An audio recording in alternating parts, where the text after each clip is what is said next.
Hello and welcome back to Shoogly Shed Motors. Before you ask, I am doing Movember this year with my firefighter colleagues to raise money and awareness for men's health. And if you don't know what Movember is, basically it's growing a moustache for the month of November. I am not blessed with the ability to grow a decent moustache, so this will probably be humiliating for the next 25 days.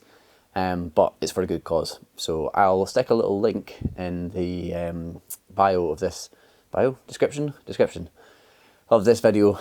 So if you can, any donation would be appreciated to make this moustache growing slightly less painful.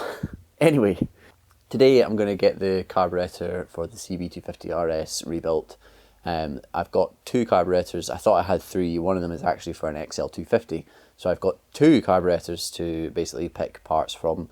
I'm going to strip one down entirely, the cleanest one probably, get all the sort of outer casings etc. all cleaned up in the ultrasonic bath, and then we'll try and pick apart what best jets and things like that it can clean and reuse for this carb build. Okay, what we're working with. So two carburetors, obviously float bowls off that one. The thing to kind of notice about these straight away, obviously one's a little bit cleaner, but this one has different kind of cable guides and things on it. So I'll need to kind of pick some parts off of both of these to make a fully assembled carburetor. But then I basically need to identify what parts I require for this bike. But first things first, I'm going to strip this one down a little bit more. Like I say, it's probably the cleanest of the two, so just make my life a little bit easier, try and use this one. And then gonna have to get the cable guides and things off of this one and transplant them over to that one.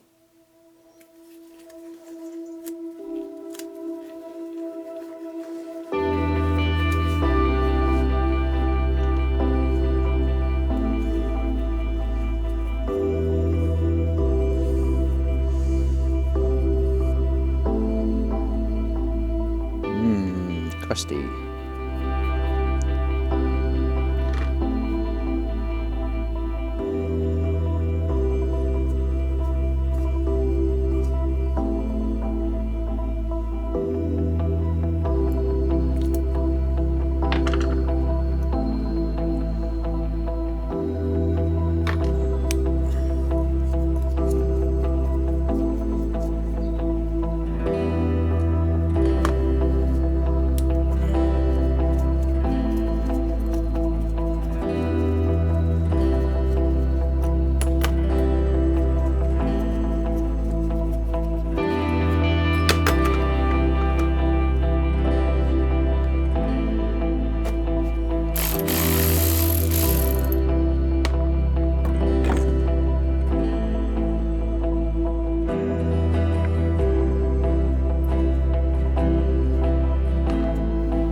Right, I dried everything off after it came out of the ultrasonic cleaner and gave it a quick wipe down and a little run through the wire wheel as well, just to kind of clean it up a little bit more and make it look a little bit prettier.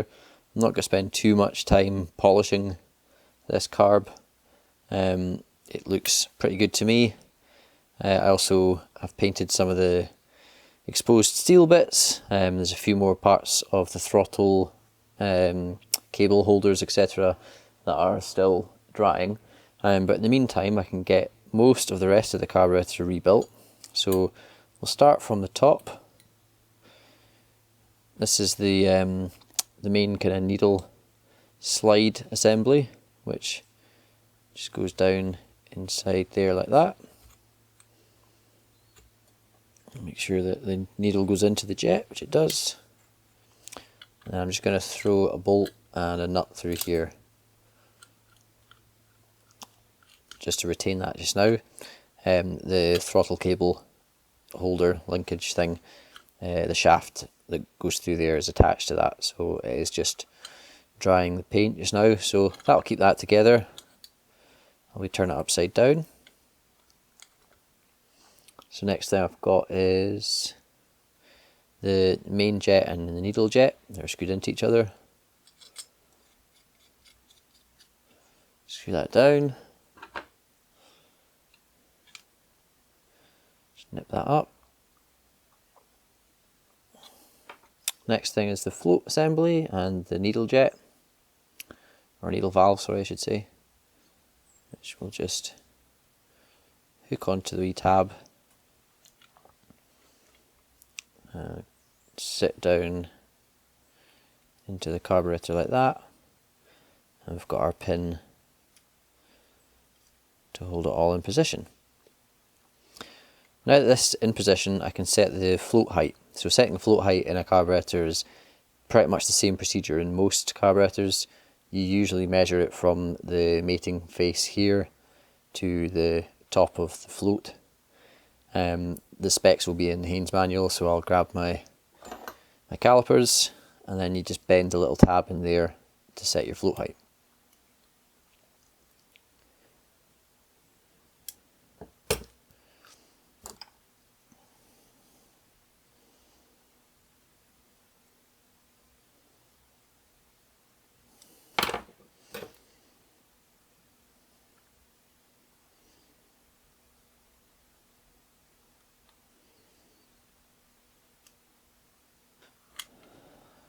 So with the float height set,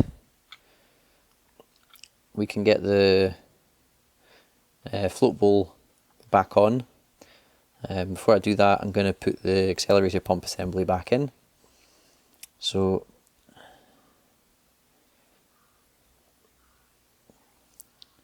I inspected the diaphragm and cleaned it up a wee bit. It all looks good. So basically this is down this hole in there, and there's a spring, quite a strong spring, so lining that bottom part up onto the spring, just check that they're seated, which they are. I'm going to push it down.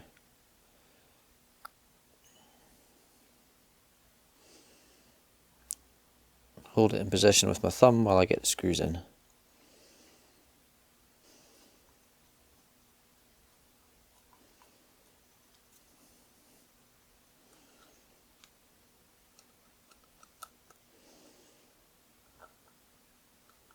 Just check that works, and you can hear the pump doing its job, which is what I want. So there's a little hole inside the float bowl, and if you put your finger over it and push down, it won't return until you take your finger off again. So down, don't know if you can hear that, but down, finger on, finger off. That basically shows that the pump's working. Next, we're going to put a float bowl gasket in.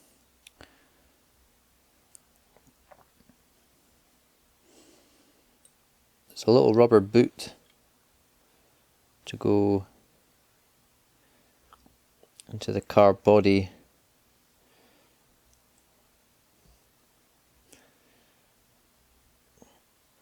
I'll pop a fresh O-ring into there. So once again, just check that that float bowl gasket is lying flat. And put them together.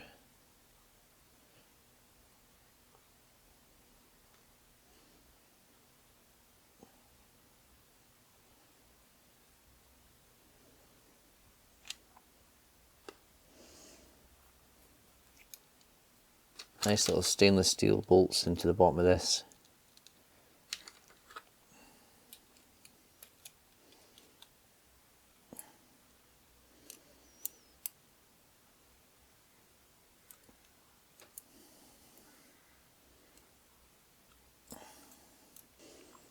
Next thing is the drain plug, which has a fresh O-ring on it as well.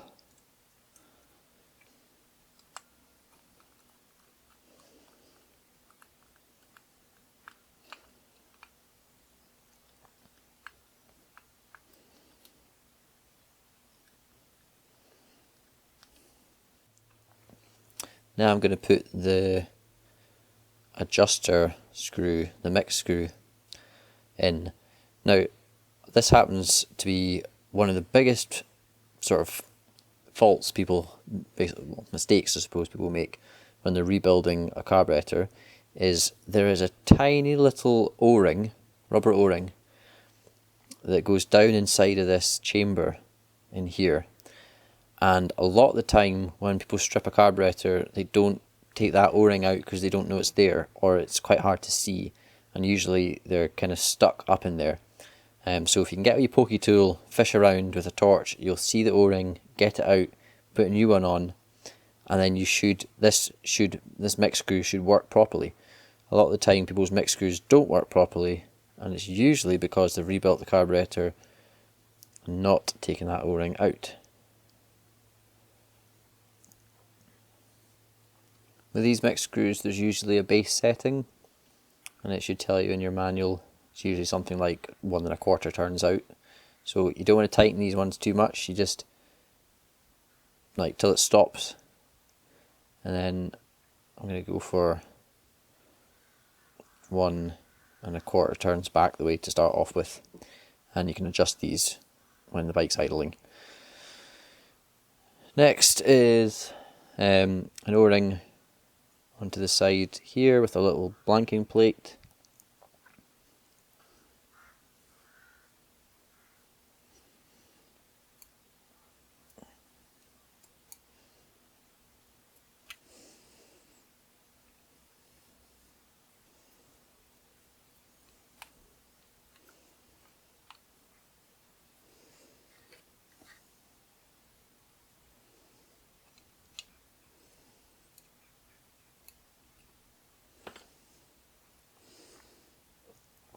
Flipping the carb over, we've got the next cable guide to go on.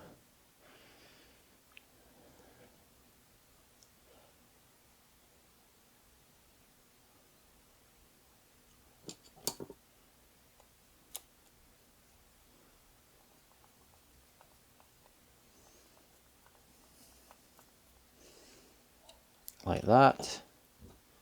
I've also got my idle adjustment screw to go in.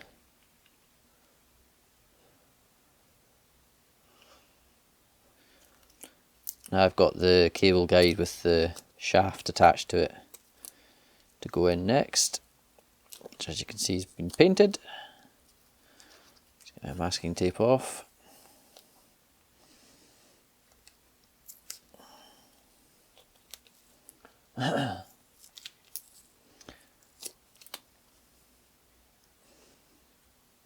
So there's a spring to go on. It goes in from this side. That spring around the back of the car body and then onto the cable guide, basically, so your throttle snaps back again.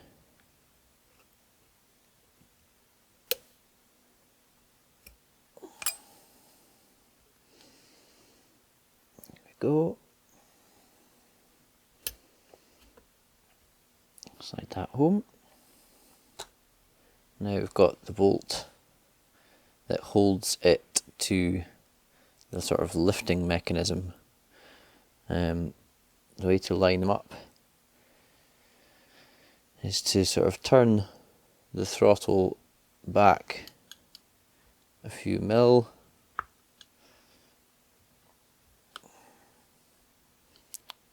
Locate the hole in the middle.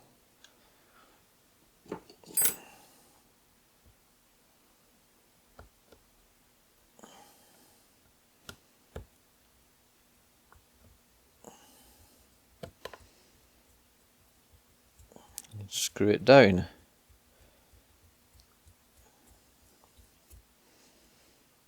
Like that. So now this mechanism lifts the slide up and down. So the last piece of hardware to go on now is this. I'm not actually entirely sure what this is or what this does, but it's got a little bolt, well, a funny little bolt with a spring that goes through the bottom of it. I'm sure the Honda mechanics put it here for a reason, so I'm going to put it back.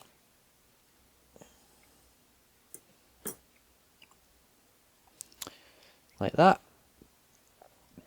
Now this sits on the other end of that shaft. Like that.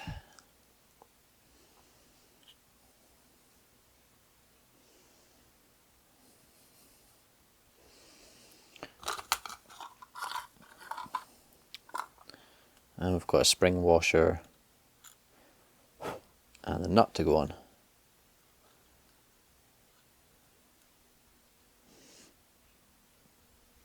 Get that up nice and tight. The last thing to fit is this little return spring, which hooks on there, which basically keeps that nice and tight. This is the mechanism that operates the accelerator pump, pushes that shaft down. Yeah, last thing to put on is the top. So paper gasket, and that cap sits on there like that.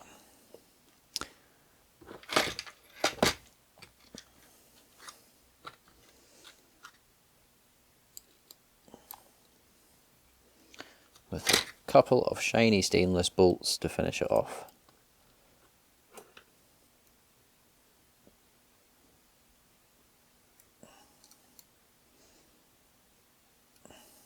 There we go. So just double check the operation of the choke mechanism. Oh, figured out what this does. So the choke mechanism here is slightly cammed, it gets a little bit bigger, and then as that operates, it just lightly pushes down the accelerator pump. I'm guessing that maybe aids starting, perhaps. That would explain why this is on a spring, so it's perhaps adjustable. So you can adjust how much that's going to come into contact with the accelerator pump and how much that's going to press it. Like I say, I'm guessing that helps with some kind of starting procedure. Yeah, that all works. And then just test our main throttle slide, which works nice and smoothly. That's the carburetor fully rebuilt. All that's left to do is put it back on the bike. A little bit annoyingly, I'm going to have to take my airbox out.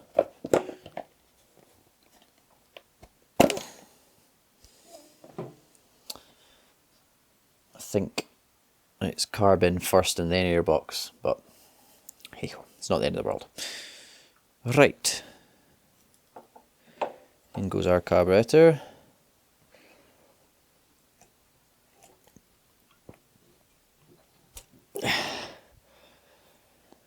There we go.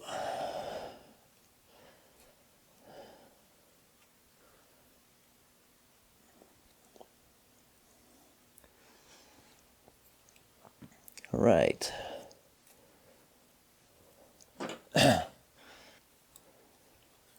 Tighten up the coupling at this end.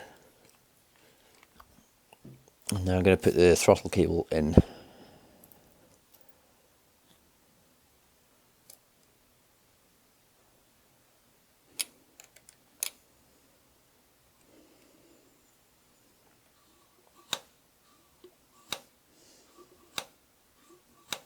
Working.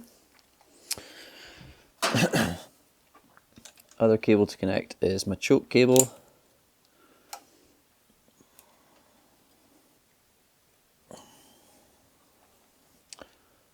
Check the function of the choke.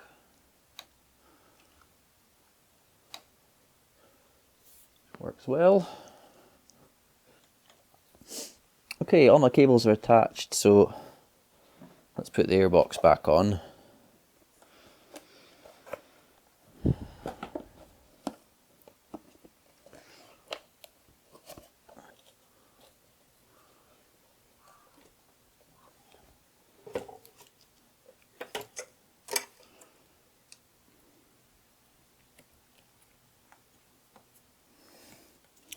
Right, that's the carb back on. The throttle works as it should. That does the choke linkage. Just be able to see that there. It's the choke linkage. So yeah, well, that carb didn't put up too much of a fight. Obviously, it wasn't really a sort of how to rebuild this carb, just a sort of rundown of what I was doing. An ultrasonic cleaner makes a huge difference when you're cleaning a carburetor, not just because like the outside of it, but mainly because it can clean the inside of the carb and all the passageways and stuff. The way the ultrasonic vibrations work and the bubbles created inside the passageways are what cleans the carb out really well. And then the sort of exterior of the carb, the sort of aesthetic side of it, you can just take a bit of time with a wire wheel like I did, and make it look a bit prettier on the outside, knowing that the inside is spotless as well. What's next to do? Well, kind of can't put it off much longer, but wiring. I've got a lot of multicoloured spaghetti, as I like to say, hanging about on this bike, so start to kind of put all the ends together, and we'll be pretty close to getting this bike finished. The other day I stuck on some grips and bar end mirrors. I've also bled up the front brake, so the front brake's working nicely since we rebuilt it. Yeah, apart from the paint, obviously, wiring is the next big job here. So that will be the next episode, possibly 2 episodes, depending on how much work it is. I'm not putting any smart NWT modules or anything like that into this bike. It's just going to be a sort of classic bike wiring from start to finish. It doesn't have an electric start, obviously, this bike as well, so that kind of cuts out a little bit of complications with starter motors and all the wiring associated with relays and things like that, starter relays. So it shouldn't be too complicated a rewire. It's just wiring just takes time, and I do put it off sometimes because trying to get my head in the zone for it can prove quite tricky sometimes. Anyway, as usual, please do give me a like, leave a comment, and make sure you subscribe to the Shoogly Shed channel. Thanks for all the engagement in the last video. That did actually, surprisingly or not, made a big difference to the statistics that I see from the sort of analytics YouTube gives me as a creator. So it sounds silly, but it does help. So thank you to everyone for that. Anyway, take care. Goodbye.